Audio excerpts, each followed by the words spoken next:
Thunder WMT, what's happening with Ryan Schlader, continuing here today with, well, you've already heard us talking about bicycling and Cedar Rapids being a bicycle-friendly community. Of course, if you do some bicycling, don't forget to wear your sunscreen. Why? Well, there's a lot of reasons why these summer months. Kimberly Ivester joins us here. She's director of St. Luke's Cancer Services, and May has been designated as Skin Cancer Awareness Month, and actually today is designated as Melanoma Monday. So it's got a catchy phrase to it, but maybe a time to revisit the issue of skin cancer. We hear more and more about it, especially in the summer months, especially during the months and the weeks leading up to prom as well, and tanning booths controversies and conversations as well, and picking appropriate sunscreen. Kimberly, thanks for coming in. How are you? Good. Thanks for having me. Melanoma, you've heard the term. Many folks have. What is melanoma? What do we mean by that? Melanoma is just one form of skin cancer. Skin cancer overall is the most common form of cancer in the U.S. and also one of the most preventable forms of cancer. And melanoma is just one type of skin cancer.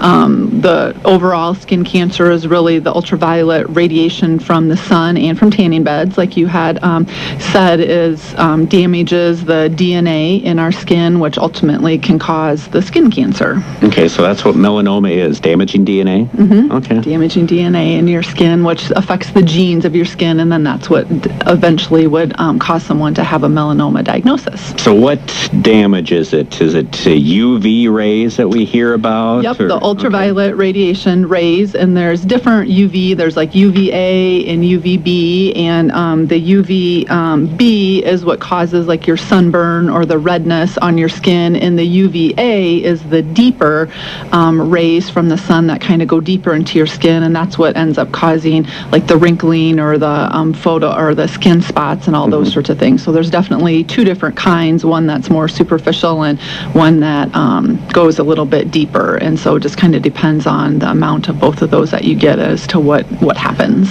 So this is preventable for the most part? It definitely is, yes, by just using some good proactive precautionary measures, the sunscreen, just trying to stay out of the sun during certain times of the day and so forth. So yes, definitely. Well, let's break this down a little bit here. So wearing some sunscreen, well, back in the day when I was a kid, well, we called it suntan lotion. We really didn't call it sunscreen. Has sunscreen developed throughout the years? Has it changed significantly on the way that sunscreen is utilized, or has it been just a matter of marketing, whether it be by the commercial entities that make the sunscreens, or maybe public health officials that say, we need people to know that this is used to protect themselves and not necessarily getting a tan? Yeah, I don't think sunscreen itself has changed that much, but just like you said, now sunscreen is so much more prominent, and it's talked about and so forth. So with sunscreen, you want to make sure when you're buying that you're looking for the sunscreen that says broad spectrum on it, because that will protect you from both of those rays that we had just talked about, the UVA and the UVB. So you definitely want to make sure that you look for that. And then sunscreens also have expiration dates on them. So you want to make sure that if you keep it from year to year, because you had to buy new at the end of the summer and didn't quite get it all used up, that you're looking at your expiration date and making sure that it hasn't expired yet, because it can expire. And then obviously the way that you apply it is very important. You need to apply it a half hour before you're going to go out into the sun to make sure that it has time to absorb into your skin and give you all the protection that it can. You need to reapply it every 2 hours, even if it says it's water resistant or sweat resistant on it. If you're out in the sun, you need to apply it every 2 hours. And obviously for kids, that's even most important, just because they're usually a little more fair-skinned than some adults, even though adults can be fair-skinned as well. And then how you apply it to your face, the skin on your face is thinner, and so you want to make sure that you cover your face and it's exposed the most, because you don't have clothing that you wear on your face.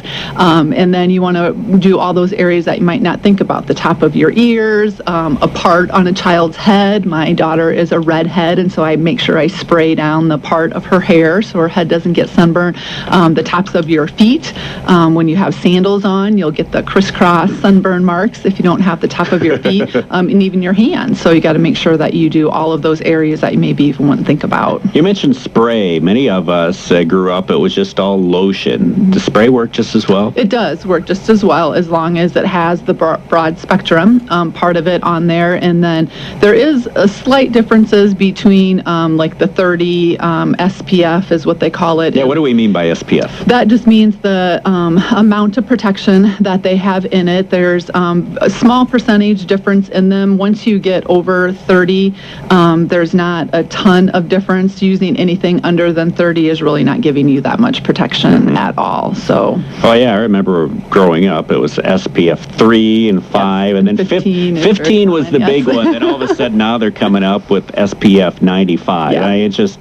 Which, and the thing with sunscreen too is, I guess I'm not for sure if all, but the higher the SPF gets, sometimes the more expensive it gets, and doesn't give you that much more protection. And again, I think the main thing to look with sunscreen is the broad spectrum, whether it's a name brand or an off brand. As long as it's broad spectrum, then the cost doesn't matter at all. The cheaper sunscreens work just as good as the most expensive ones, as long as it says that broad spectrum on it. SPF numbers you recommend are 30 and higher. 30 and higher. Okay. Yep, definitely. Excellent, because the others offer some protection, but probably just not as much. Not as much. And there's difference from something that would say a sunscreen and one that would say a tanning oil. You have to be very careful on how you read the label. Yeah, sunscreen is definitely the way to go. The tanning oils are causing the sun to come to you more, and they're not, reflecting or not absorbing. What sunscreen does is actually absorb those harmful rays before your skin is able to absorb it. So in the tanning lotions or those sorts of things would just attract the sun to you. When I'm out in the sun, I seem to get the redness appears for me more on the nose and the top of the ears. Does this go back to areas where your skin is lighter, softer, or thinner, thinner, more exposed to?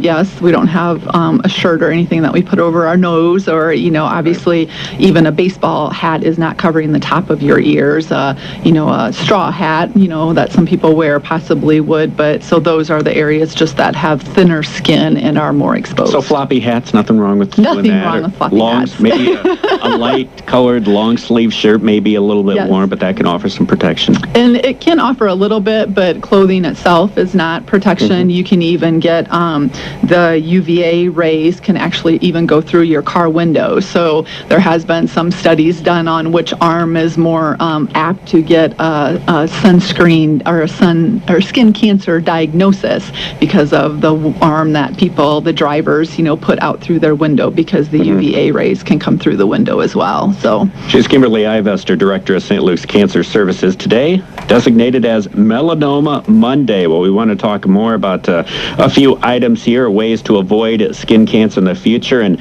a bit of the conversation about tanning beds as well. They can be dangerous, and we're going to talk a little bit about that. It's 10:47. More coming up on 600 WMT.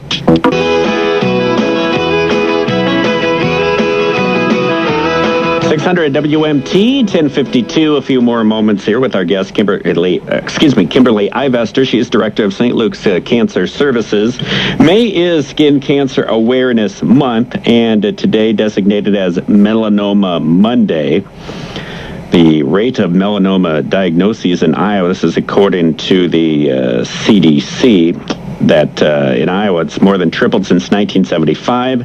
Melanoma regarded as one of the more common forms of cancer for Iowans ages 15 to 29. 82 people in Iowa die of melanoma each year. And we're talking about ways to prevent melanoma and to prevent skin cancer. And a lot of that has to do with wearing sunscreen on these sunny days. Now, I mentioned wearing on sunny days. What if it's a cloudy day? I don't have to worry about sunscreen on cloudy days, right?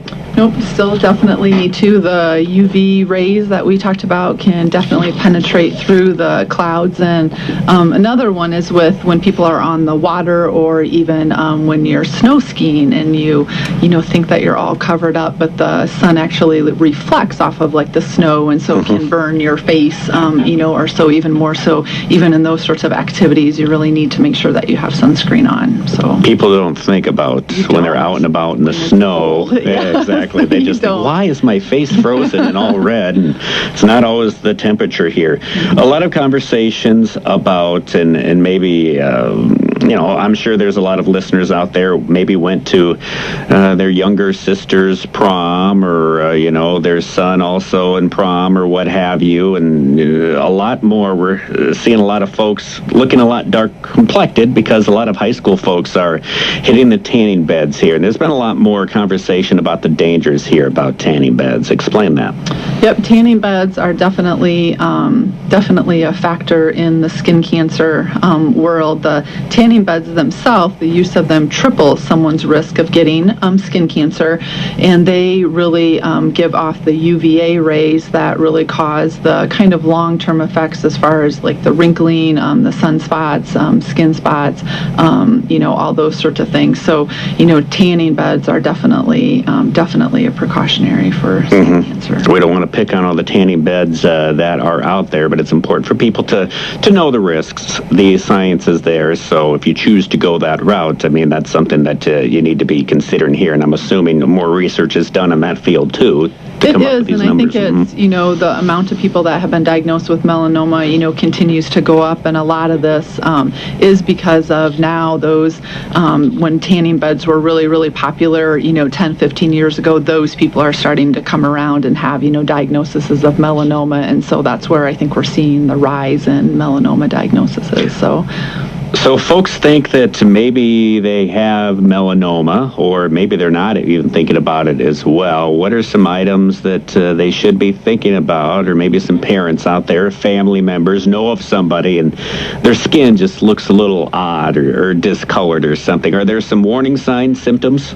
There is. The biggest thing with melanoma is catching it early. And so anytime someone has a new spot on their skin, or what we always say, a spot that has changed, whether it's changed in size, or it's changed in color, or it's the border of it, around it is uneven. Any of those sorts of reasons would be a reason to have your either primary care physician or a dermatologist look at a spot that you have. Okay, so you don't necessarily need to go to a dermatologist at first. They can, but your regular doctor can take a look at that first. Yep, definitely. So anybody just to take a look at it, and we always recommend, which the Dermatology Association would recommend too, is that you use photography. So take a picture of the spot, and then 6 months later, you can use that picture to compare what it looks like, because sometimes when you see something on a daily basis, you don't think that it's changing, or don't see the changes as much with them. So we definitely recommend people to take pictures of them and use that as a comparison. It might not always be just a cut or something, or a sore. It could be something a little bit more. People want more information about melanoma,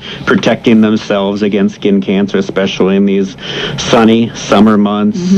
We have a lot of information on our website in regards to it. Lots of good websites out there. The Association of Dermatology website as well, or they can call St. Luke's Cancer Care as well to get any more information on it. That sounds like a plan. Thanks for coming in. Thank you. All right. May 7th, designated as Melanoma Monday. Today is Skin Cancer Awareness Month. So be thinking about that throughout the spring and these summer months here. Special thanks to Kimberly Ivester joining us here. She's Director of St. Luke's Cancer Services at St. Luke's Hospital in Cedar.